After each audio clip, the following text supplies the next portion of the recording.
Hello everyone. We are going to see about process planning and drawing interpretation.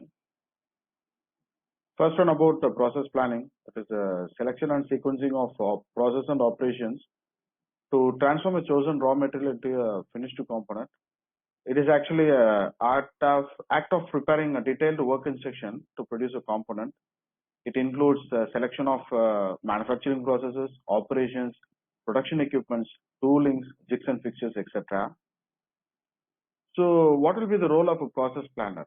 It is actually he should have the ability to interpret the drawings actually. He should have a knowledge of the materials which is used for the manufacturing of the product, the manufacturing processes, the jigs and fixtures, and he should be able to use the reference materials. For example, if you're going to use manufacture a product, you should know about the manufacturers, the machining data, tooling data, etc. Also, you should have a knowledge of the relative cost of materials, processes, and tooling. You should have the ability to calculate the manufacturing parameters and cost. Also, you should have a knowledge of inspection, quality assurance procedures, specifications, etc. So, what are the major steps in process planning? First one is drawing interpretation. The second one is material evaluation and process selection. Then selection of machines and toolings. Then the parameter setting, the work holding devices, selecting of the quality assurance method, costing, preparing the process planning documentation, that is the routing sheets and the operations list. So these are the steps in process planning. First, let us come to this drawing interpretation, the step one of process planning. The first step in preparing the process plan for any component or a product is just to interpret the drawing. So what the process planner has to do is he has to interpret the drawing into various manufacturing sequences. So what they usually do is the drawing of the component contains variety of information, so which the process planner has to access. So the interpretation includes accessing the part geometry, dimensions, geometric tolerances, surface finish requirements, material specification, and the number of parts required. So first let us see what is engineering drawing. It is actually the drawing is the most common form of communication within an organization, within an industry actually. So the classification of engineering drawing is the detailed drawing, assembly drawing, and combined drawing. The first one, let us see about the detailed drawing. The detailed drawing contains all the information required to manufacture the item or the items that it's been represented. So it contains all the things. It contains all the dimensions, tolerances, surface finish, and the material specification. So there are two types of detailed drawing. One is single part drawing, and the second one is the collective drawing. This is a single part drawing.